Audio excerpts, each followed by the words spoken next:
Maduro joga um balde de água fria no sistema eleitoral brasileiro e gera desconforto na esquerda. Estranhos acordos com países antidemocráticos devem ser questionados. E MBL aprende da pior maneira que Lula e Bolsonaro não são equivalentes. Eu sou Marcelo Pontes e este é o Verdade Política, um canal que busca revelar o filme preto e branco da nossa política.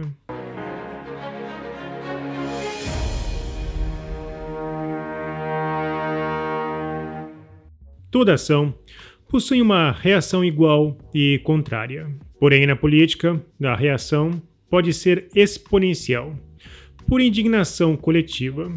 O abuso das narrativas políticas gerou um dos quadros mais perturbadores da nossa história. E nesta instabilidade, Lula, que nunca aprendeu truques novos, segue tentando jogar em times diferentes. Mas a sua real natureza sempre foi escancarada. E ele só engana um grupo de perdidos e outro de vendidos. O PT alimentou grupos de radicais e alguns estão dentro de instituições. Mas as incoerências cobram um alto preço. Tentando vender um falso peixe, Lula criticou a fala de Maduro sobre banho de sangue. É claro que a crítica foi de fachada. Afinal, a líder do PT, Gleisi Hoffmann, também falou em banho de sangue em um contexto muito próximo. E neste tema, me deparei com um estranho comentário de um colunista do UOL. Se o Maduro passar do limite, passar das 4 linhas, como diria o Bolsonaro, o Lula vai se ver obrigado a reagir, coisa que ele não quer. Ele não quer bater de frente com o Maduro. Aliás, ninguém quer, nem os Estados Unidos. Por quê? Porque tem interesses comerciais. Tem o petróleo venezuelano, no caso dos Estados Unidos. Venezuela já foi um grande parceiro do Brasil. Bom, primeiro, os Estados Unidos não dependem mais do petróleo venezuelano, e isso ocorre desde que suas reservas de xisto foram exploradas. Em 2019, houve duras sanções que prejudicaram os planos de Maduro. Em 2022, houve alguns sinais para a possível flexibilização das sanções. Entretanto, em 2024, o quadro político da Venezuela gerou sanções ainda mais pesadas. E com relação a Bolsonaro, ele não era um antidemocrático?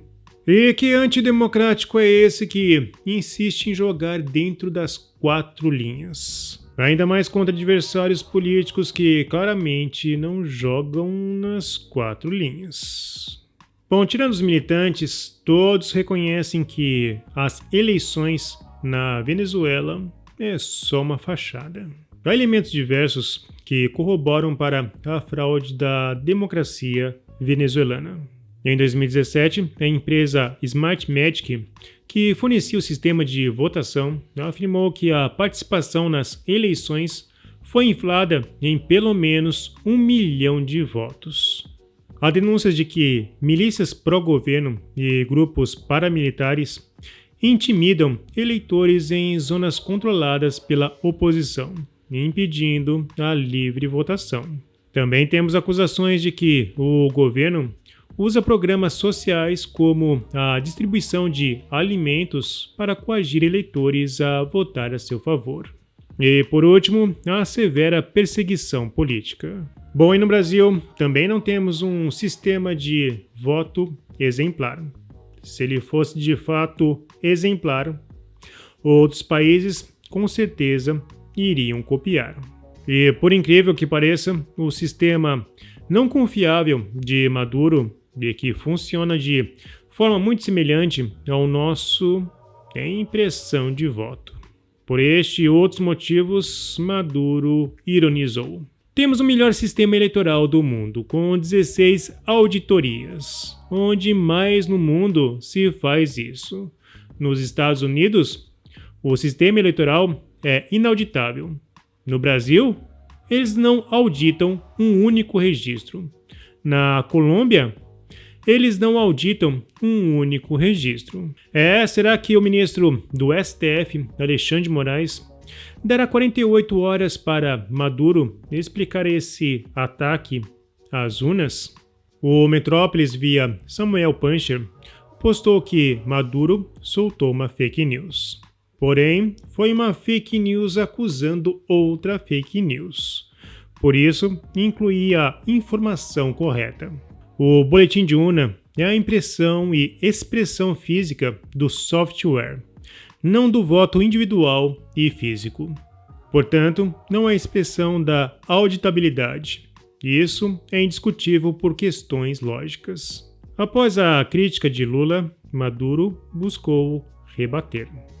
Eu não contei mentiras, só fiz uma reflexão. Quem ficou assustado, que tome uma camomila.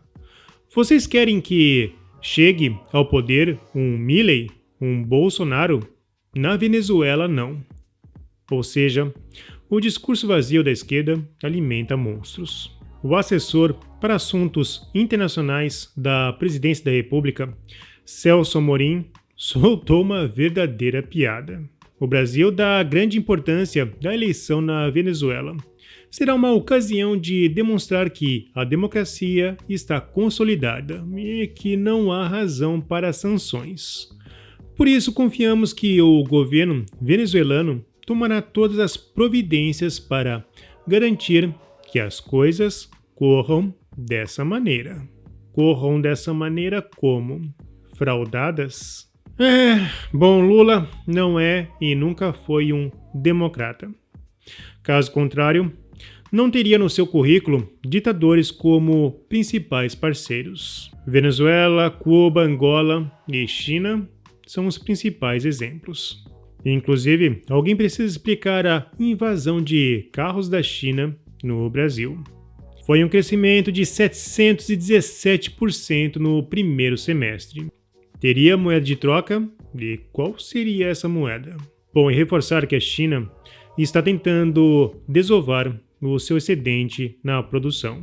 Os Estados Unidos e a Europa levantaram barreiras contra a importação de carros chineses.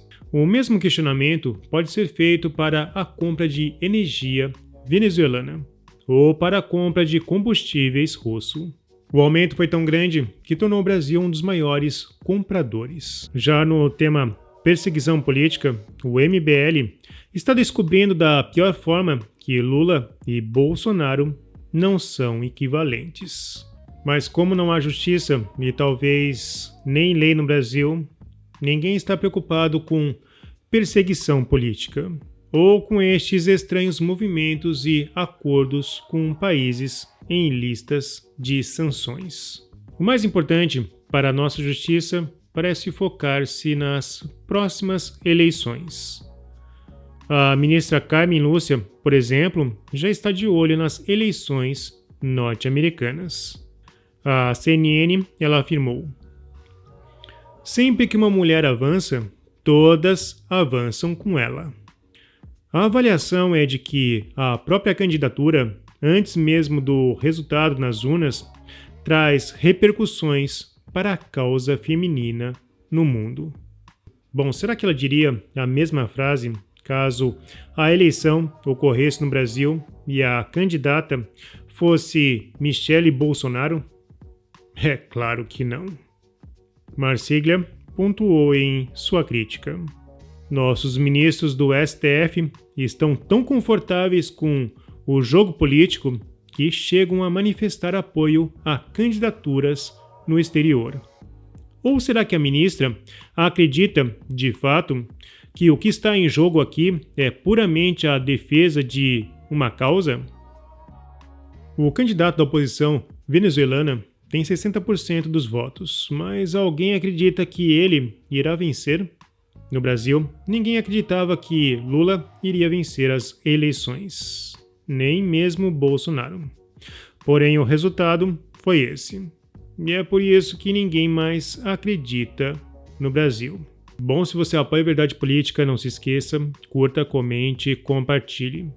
Clique no sininho para você receber as nossas notificações. E vamos continuar na luta em prol da verdade.